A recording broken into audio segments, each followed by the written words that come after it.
ಬೆಂಗಳೂರು ನಗರದಲ್ಲಿ ಪಾದಚಾರಿಗಳ ಸುರಕ್ಷತೆಗೆ ಮಹತ್ವದ ಕ್ರಮ ಕೈಗೊಳ್ಳಲಾಗಿದೆ. ಫುಟ್ಪಾತ್ಗಳ ಮೇಲಿನ ಅಕ್ರಮ ಒತ್ತುವರಿ ತೆರವುಗೊಳಿಸಿ ಪಾದಚಾರಿಗಳಿಗೆ ಸುಗಮ ಮತ್ತು ಸುರಕ್ಷಿತ ಸಂಚಾರ ಕಲ್ಪಿಸುವ ಉದ್ದೇಶದಿಂದ ಸುರಕ್ಷಿತ ಪಾದಚಾರಿ ಅಭಿಯಾನಕ್ಕೆ ಚಾಲನೆ ನೀಡಲಾಗಿದೆ. ಈ ಕುರಿತು ಬೆಂಗಳೂರು ನಗರಾಭಿವೃದ್ಧಿ ಸಚಿವ ಕೃಷ್ಣ ಬೈರೇಗೌಡರು ತಿಳಿಸಿದ್ದಾರೆ.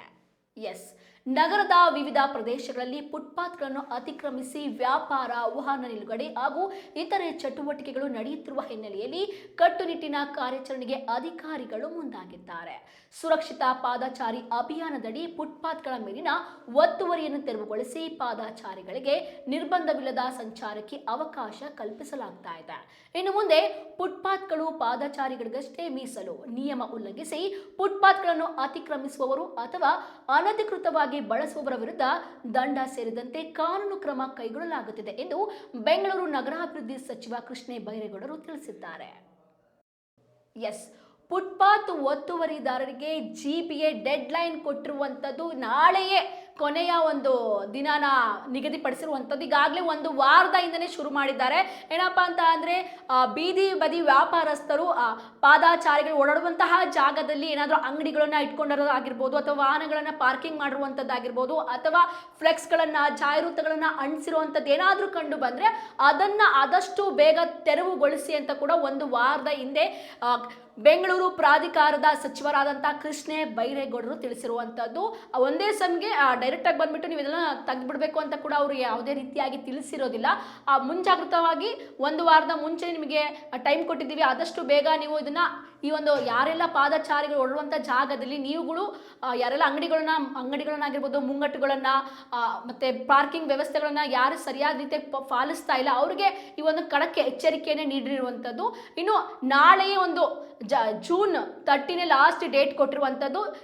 ಯಾರೆಲ್ಲ ಈಗ ಅಂಗಡಿಗಳ ಮಾಲೀಕರಾಗಿರ್ಬೋದು, ಬೀದಿ ಬದಿ ವ್ಯಾಪಾರಸ್ಥರುಗಳು ಯಾರೆಲ್ಲ ಆ ಒಂದು ಜಾಗದಲ್ಲಿ ಇನ್ನೂ ಸಹ ಒಂದು ವ್ಯಾಪಾರ ನಡೆಸೋದಂತಾಗಿರ್ಬೋದು ಅಥವಾ ಫ್ಲೆಕ್ಸ್ಗಳನ್ನಾಗಿರ್ಬೋದು, ಪಾರ್ಕಿಂಗ್ ಈಗಲೂ ಸಹ ಮಾಡ್ತಾ ಇದ್ದಾರೆ, ಅವರಿಗೆ ಜುಲೈ 1ರಿಂದ ಒಂದು ದಂಡ ವಿಧಿಸುವಂತಹ ಕೆಲಸನ ಮಾಡಬೇಕು ಅಂತಂದು ಕೂಡ ಈಗ ಸರ್ಕಾರ ಪ್ರಮುಖವಾಗಿ ಈ ಪಾದಚಾರಿ ಮಾರ್ಗಗಳು ಫುಟ್ಪಾತ್ಗೆ ಸೀಮಿತವಾಗಿ ಇವತ್ತು ಸುದೀರ್ಘ ಸಭೆಯನ್ನ ಮಾಡಿದ್ದೇವೆ.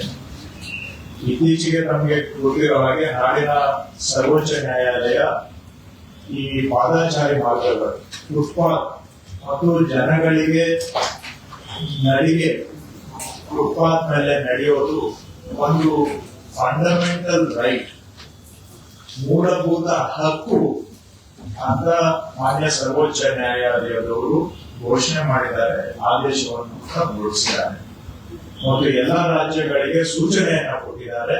ಪಾದಚಾರಿ ಮಾರ್ಗದಲ್ಲಿ ಮೂಲಭೂತ ಹಕ್ಕನ್ನ ಕಾಪಾಡುವಂತಹ ಕರ್ತವ್ಯವನ್ನ ಸರ್ಕಾರಗಳಿಗೆ ಮತ್ತು ಪಾಲಿಕೆಗಳಿಗೆ ಹಾಗೂ ನಗರ ಸ್ಥಳೀಯ ಮತ್ತು ಗ್ರಾಮೀಣ ಸ್ಥಳೀಯ ಸಂಸ್ಥೆಗಳಿಗೆ ನೇರವಾಗಿ ಜವಾಬ್ದಾರಿಯನ್ನ ನಿಗದಿ ಮಾಡಿದ್ದಾರೆ.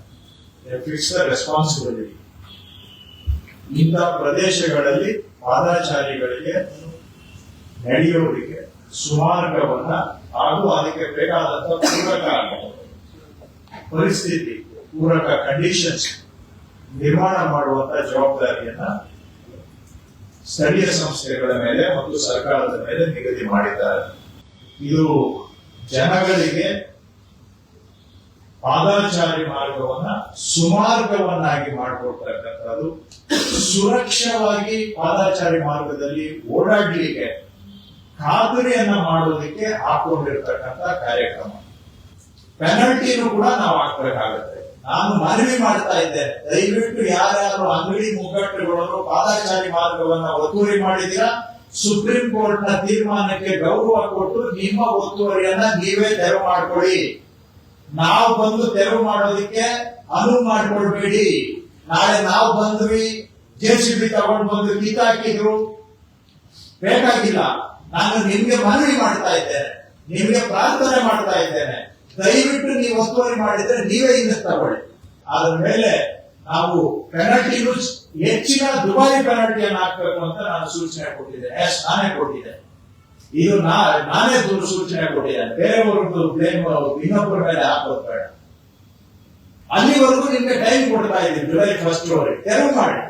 ಇನ್ನೊಂದು ವಿಚಾರ ಏನಪ್ಪಾ ಅಂತ ಅಂದ್ರೆ ನಮ್ಮ ಒಂದು ರಾಜ್ಯದಲ್ಲಿ ಬೀದಿ ಬದಿ ವ್ಯಾಪಾರಸ್ಥರು ಆಲ್ಮೋಸ್ಟ್ ಕಡಿಮೆ ಇದೆ ಅಂತಾನೆ ಕೂಡ ಹೇಳ್ಬೋದು. ಬೇರೆ ಬೇರೆ ರಾಜ್ಯದಿಂದ ಬಂದು ಬೀದಿ ಬದಿಯಲ್ಲಿ ಅಂಗಡಿಗಳನ್ನ ಇಟ್ಕೊಂಡು ವ್ಯಾಪಾರ ಮಾಡ್ತಾ ಇರುವಂತದ್ದು ಕೇಳಿ ಬಂದಿರುವಂತದ್ದು. ಅವರು ಸಹ ಬೇರೆಯವರಿಂದ ಒಂದು ಇಷ್ಟು ಜಾಗನ ನಿಮಗೆ ವಹಿಸಿರ್ತೀವಿ, ನೀವು ನಮಗೆ ಇಷ್ಟು ಅಮೌಂಟ್ ನೀವು ನಮಗೆ ಕೊಡಿ, ನಾವು ಒಂದು ಜಾಗ ನಿಮಗೆ ಕೊಡ್ತೀವಿ ಅಂತ ಹೇಳ್ಬಿಟ್ಟು ಮಾಡಿರುವಂಥದ್ದು. ಹಾಗಾಗಿ ಈ ಒಂದು ಎಚ್ಚರಿಕೆಯ ಸಂದೇಶವನ್ನ ನೀಡ್ತಾ ಇರುವಂಥದ್ದು ಕೃಷ್ಣ ಬೈರೇಗೌಡರು. ಯಾಕಪ್ಪ ಅಂತ ಅಂದ್ರೆ ಈ ರೀತಿಯಾಗಿ ಎಲ್ಲಾ ಕಡೆಗೂ ಪಾದಚಾರಿಗಳು ಓಡಾಡುವಂತಹ ಜಾಗದಲ್ಲಿ ಏನಾದರೂ ಇಟ್ಕೊಂಡ್ರು ಅಂತ ಅಂದ್ರೆ ರಸ್ತೆ ಮೇಲೆ ಜನರು ಪಾದಚಾರಿಗಳು ಓಡಾಡಬೇಕಾಗುತ್ತೆ. ಸ್ಕೂಲ್ ಮಕ್ಕಳಾಗಿರ್ಬೋದು ಅಥವಾ ವೃದ್ಧರು ಎಲ್ಲರೂ ಸಹ ರಸ್ತೆ ಮೇಲೆ ಓಡಾಡಿದ್ರೆ ಹಲವಾರು ಸಮಸ್ಯೆಗಳು ಉಂಟಾಗ್ತವೆ. ಅದರಲ್ಲೂ ಅಪಘಾತ ಅನ್ನೋದು ಇತ್ತೀಚೆಗೆ ತುಂಬಾನೇ ಸಂಭವಿಸ್ತಾ ಇರುವಂಥದ್ದು. ಆ ಒಂದು ಕಾರಣಕ್ಕೋಸ್ಕರ ಈ ಎಲ್ಲಾ ಒಂದು ಸರಿಯಾದ ರೀತಿಯಾಗಿ ಎಲ್ಲಾನು ಕೂಲಂಕುಷವಾಗಿ ಪರಿಶೀಲಿಸಿಬಿಟ್ಟು ಈ ರೀತಿಯಾದಂತಹ ಕ್ರಮಗಳನ್ನು ನಾವು ಕೈಗೊಳ್ತಿದ್ದೀವಿ ಅಂತ ಕೂಡ ಕೃಷ್ಣ ಬೈರೇಗೌಡರು ತಿಳಿಸಿದ್ದಾರೆ. ಸೊ ಹಾಗಾಗಿ ಯಾರೆಲ್ಲ ಇನ್ನು ಬೀದಿ ಬದಿಯಲ್ಲಿ ನಿಮ್ಮ ಅಂಗಡಿಗಳನ್ನಾಗಿರ್ಬೋದು ಅಥವಾ ಪಾರ್ಕಿಂಗ್ಗಳನ್ನ ಮಾಡ್ತಾ ಇರ್ಬೋದು, ವಾಹನಗಳನ್ನ ಬೈಕಿಂಗ್ ಎಲ್ಲಿ ಬೇಕಲ್ಲಿ ಬೈಕ್ ಆಗಿರ್ಬೋದು, ಆಟೋಗಳಾಗಿರ್ಬೋದು, ಕಾರ್ಗಳನ್ನ ನಿಲ್ಲಿಸ್ತಾ ಇದ್ರೆ ದಯವಿಟ್ಟು ನೀವು ಆದಷ್ಟು ಬೇಗನ ನೀವೊಂದು ಆ ಒಂದು ಬೇರೆ ರೀತಿಯಾದಂತಹ ವ್ಯವಸ್ಥೆಗಳನ್ನ ನೀವು ಮಾಡ್ಕೊಳ್ಳಿ. ಇಲ್ಲ ಅಂದ್ರೆ ನೀವು ಜುಲೈ 1ರಿಂದ 250 ರೂಪಾಯಿಂದ 10,000 ರೂಪಾಯಿವರೆಗೆ ನೀವು ದಂಡನ GB ಅವರಿಗೆ ಕಟ್ಟಬೇಕಾಗುವಂತಹ ಪರಿಸ್ಥಿತಿ ನಿಮಗೆ ಎದುರಾಗುತ್ತೆ. ಸೊ ಹಾಗಾಗಿ ನಿಮಗೆ ತಿಳಿಸ್ತಾ ಇರುವಂಥದ್ದು, ಈಗ ಆಲ್ರೆಡಿ ಅವರು 1 ವಾರದ ಮುಂಚೆನೆ ಗಡುವು ಕೊಟ್ಟಿದ್ದಾರೆ. ಏನೆಲ್ಲ ನೀವು ಮಾಡ್ಕೊಂಡಿದ್ರೆ ಇಷ್ಟು ವರ್ಷ ಮಾಡ್ಕೊಂಡಿದ್ದೀರಾ ಮುಗ್ದೋಗಿರುವಂಥದ್ದು. ಈಗ ಇನ್ನು ಮುಂದೆ ಯಾರೆಲ್ಲ ರಸ್ತೆ ಮುಂಭಾಗದಲ್ಲಿ ಅಥವಾ ಪಾದಚಾರಿಗಳು ಓಡಾಡುವಂತಹ ಜಾಗದಲ್ಲಿ ನೀವು ಇಟ್ಕೊಂತೀರಾ, ಗೌರ್ಮೆಂಟ್ ಅಥಾರಿಟಿ ಯಾವುದೆಲ್ಲ ಸೀಮಿತ ಆಗಿರುವಂತಹ ಜಾಗದಲ್ಲಿ ನೀವು ಇಟ್ಕೊಂತೀರಾ ಅವರಿಗೆ ನೀವು ಫೈನ್ ಹಾಕ್ತೀವಿ ಅಂತ ಕೂಡ ಹೇಳಿದ್ದಾರೆ. ಇನ್ನು ಯಾರೆಲ್ಲ ಪರ್ಮಿಷನ್ ತಗೊಂಡು ಬೇರೆ ಬೇರೆ ಅಂಗಡಿಗಳನ್ನ ಇಟ್ಕೊಂಡು ಸಪರೇಟ್ ಆಗಿ ಅವರೆಲ್ಲ ಯಾರೆಲ್ಲ ವ್ಯಾಪಾರ ಮಾಡುವಂಥದ್ದು ಅದು ಒಂದು ಕಡೆ ಆದ್ರೆ ಅವ್ರಿಗೆ ಯಾವುದೇ ರೀತಿಯಾದ ಸಮಸ್ಯೆ ಇಲ್ಲ. ಆದ್ರೆ ಬೀದಿ ಬದಿ ಅಂದ್ರೆ ಪಾದಚಾರಿಗಳು ಓಡಾಡುವಂತಹ ಜಾಗದಲ್ಲಿ ನೀವೇನಾದ್ರೂ ಇಟ್ಕೊಂಡ್ರೆ ದಂಡನ ವಿಧಿಸುವಂಥದ್ದು ತುಂಬಾನೇ ಒಂದು ಸ್ಟ್ರಿಕ್ಟ್ ಆಗಿ ಅವರು ವಾರ್ ಮಾಡಿದ್ದಾರೆ. ಒಂದು ಖಡಕ್ ಪ್ರತಿಯೊಬ್ಬ ಅಧಿಕಾರಿಗಳಿಗೆ ಖಡಕ್ ಎಚ್ಚರಿಕೆ ಕೊಟ್ಟಿದ್ದಾರೆ. ಹಾಗಾಗಿ GBA ಇದನ್ನ ಸರಿಯಾದ ರೀತಿಯಾಗಿ ಪಾಲಿಸ್ತಾ ಇರುವಂಥದ್ದು. ಇನ್ನೊಂದು ಅಂದ್ರೆ ಸುಮಾರು 2,000 ಕಿಲೋಮೀಟರ್ ಒಳಗಡೆ ಒಂದು ರಸ್ತೆಯ ಒಂದು ಸುರಕ್ಷತಾ ಕ್ರಮಗಳನ್ನು ಕೈಗೊಳ್ಳಬೇಕು ಅಂತಂದು ಈ ಒಂದು ಕ್ರಮನ ಬೆಂಗಳೂರಿನ ಸುತ್ತಮುತ್ತ ಎಲ್ಲಾ ಜಾಗದಲ್ಲೂ ಈ ಒಂದು ಕೆಲಸನ ಮಾಡ್ತಾ ಇರುವಂಥದ್ದು. ಸೊ ಹಾಗಾಗಿ ಯಾರೆಲ್ಲ ಬೀದಿ ಬದಿ ವ್ಯಾಪಾರಸ್ಥರಿದ್ದೀರಾ ಅವರೆಲ್ಲ ಸಹ ಕಾನೂನು ಪ್ರಕಾರವಾಗಿ ಮುಂದಿನ ದಿನಗಳಲ್ಲಿ ಯಾವ ರೀತಿಯಾಗಿ ನಾವು ಎಲ್ಲಿ ಇಡಬೇಕು, ಏನು ಅಂಗಡಿಗಳನ್ನ ಇಡಬೇಕಾ ಅಥವಾ ಅದಕ್ಕೆ ಪರ್ಯಾಯ ವ್ಯವಸ್ಥೆ ಏನೆಲ್ಲ ಇದೆ ಅಂತಾನೋ ತಿಳ್ಕೊಂಡು ನೀವು ಬೇರೆ ಕಡೆಗೆ ಒಂದು ಸ್ಥಳಾಂತರ ಮಾಡಿಬಿಟ್ಟು ಅಥವಾ ಅಂಗಡಿಗಳನ್ನ ಒಂದು ಚಿಕ್ಕದಾಗಿ ಅಂಗಡಿಗಳನ್ನ ನಿಭಾಯಿಸ್ಕೊಂಡು ನೀವು ಮಾಡ್ಕೊಂಡು ಹೋದ್ರೆ ನಿಮಗೂ ಉತ್ತಮ. ಯಾಕಪ್ಪ ಅಂದ್ರೆ ಸುಮ್ಮನೆ ಅಂದ್ರೆ ಅನವಶ್ಯಕವಾಗಿ ನೀವು 250 ರೂಪಾಯಿಂದ 10,000 ರೂಪಾಯಿ ನೀವು ದಂಡ ಕಟ್ಟಬೇಕಾಗುತ್ತೆ ಅಂದ್ರೆ ತುಂಬಾ ನಿಮಗೆ ಅದು ತೊಂದರೆ ಆಗುತ್ತೆ ಮತ್ತು ನಿಮಗೆ ಲಾಸ್ ಆಗುತ್ತೆ. ಸೊ ಹಾಗಾಗಿ ದಿನಕ್ಕೆ ನೀವು ಒಂದು 500 ರೂಪಾಯಿ ಆಗಿರ್ಬೋದು ಅಥವಾ 600 ರೂಪಾಯಿ 1,000 ರೂಪಾಯಿ ತನಕ ದುಡಿತಾ ಇರ್ತೀರಾ. ಆದ್ರೆ ಫೈನ್ ಕಟ್ಟುವಂತಹ ಕೆಲಸಕ್ಕೆ ನೀವು ಮುಂದಾಗಬಾರ್ದು ಅನ್ನೋ ಕಾರಣಕ್ಕೋಸ್ಕರ ನಾವು ಕೂಡ ನಿಮಗೆ ತಿಳಿಸ್ಕೊಡ್ತಾ ಇರೋದು. ಆದಷ್ಟು ನಿಮಗೆ ಎಷ್ಟು ಸಾಧ್ಯನೋ ಅದು ಏನು ಗೊತ್ತಿಲ್ಲ ಅದನ್ನ ಮಾಹಿತಿ ತಿಳ್ಕೊಳ್ಳಿ. ಸೊ ತಿಳ್ಕೊಂಡ್ಬಿಟ್ಟು ನೀವು ಬೇರೆ ಕಡೆಗೆ ಸ್ಥಳಾಂತರ ಮಾಡಿಕೊಂಡು ಅಥವಾ ನಿಮಗೆ ಯಾವುದಾದ್ರೂ ಅಂಗಡಿಗಳು ಗೊತ್ತಿದ್ರೆ ಅಂಗಡಿಗಳು ಜಾಗದಲ್ಲಿ ಹೋಗ್ಬಿಟ್ಟು ನೀವು ನಿಮ್ಮ ಒಂದು ಅಂಗಡಿಗಳನ್ನ ಮಾಡ್ಬೋದು, ಕೆಲಸಗಳನ್ನ ನಿರ್ವಹಿಸ್ಬೋದು, ಯಾವುದೇ ವ್ಯಾಪಾರ ಮಾಡ್ಬೋದು ಅಥವಾ ಪಾರ್ಕಿಂಗ್. ಇನ್ನೊಂದು ಮೇನ್ ಏನಪ್ಪ ಅಂದರೆ ಪಾರ್ಕಿಂಗ್ ಸಮಸ್ಯೆ ಎಷ್ಟು ಹೆಚ್ಚಾಗಿದೆ ಅಂದರೆ ತಮಗೆ ಇಷ್ಟ ಬಂದ ಜಾಗದಲ್ಲಿ ಎಲ್ಲಿ ಬೇಕೋ ಅಲ್ಲಿ ಪಾರ್ಕಿಂಗ್ ಮಾಡುವಂಥ ಒಂದು ಪರಿಸ್ಥಿತಿ ಈಗ ಬೆಂಗಳೂರಿನಲ್ಲಿ ಕಂಡು ಬರ್ತಾ ಇರುವಂಥದ್ದು. ಹಾಗಾಗಿ ಈ ಒಂದು ಖಡಕ್ ಎಚ್ಚರಿಕೆ ನೀಡಿದ್ದಾರೆ. ಸೊ ಬೀದಿ ಬದಿ ವ್ಯಾಪಾರಸ್ಥರಿಗೆ ಮಾತ್ರ ಅಲ್ಲ, ಬೈಕ್ ಸವಾರರಿಗಾಗಿರ್ಬೋದು ಅಥವಾ ಕಾರ್ ಚಾಲಕರಿಗೆ ಪ್ರತಿಯೊಬ್ಬರಿಗೂ ಸಹ ಎಲ್ಲಿ ಬೇಕಲ್ಲಿ ಬೈಕ್ ನಿಲ್ಲಿಸ್ಬಿಟ್ಟು ಅಥವಾ ಹೊರಗಡೆ ಓಡಾಡೋದು ಮಾಡೋದು ಇನ್ನು ಸೇಫ್ಟಿಯಾಗಿ ನಮ್ಮ ಒಂದು ಗಾಡಿ ಅಂತ ಎಲ್ಲ ಹೇಳಿದ್ರೆ ಈಗ ಬೀದಿ ಬದಿ ಅಂದ್ರೆ ಪಾದಚಾರಿಗಳು ಓಡಾಡುವಂತಹ ಜಾಗದಲ್ಲಿ ಯಾವುದೇ ರೀತಿಯಾದಂತಹ ಪಾರ್ಕಿಂಗ್ ಮಾಡುವಂತಹದ್ದ ಈಗ ನಿರ್ಬಂಧನೆ ಮಾಡಲಾಗ್ತಾ ಇದೆ.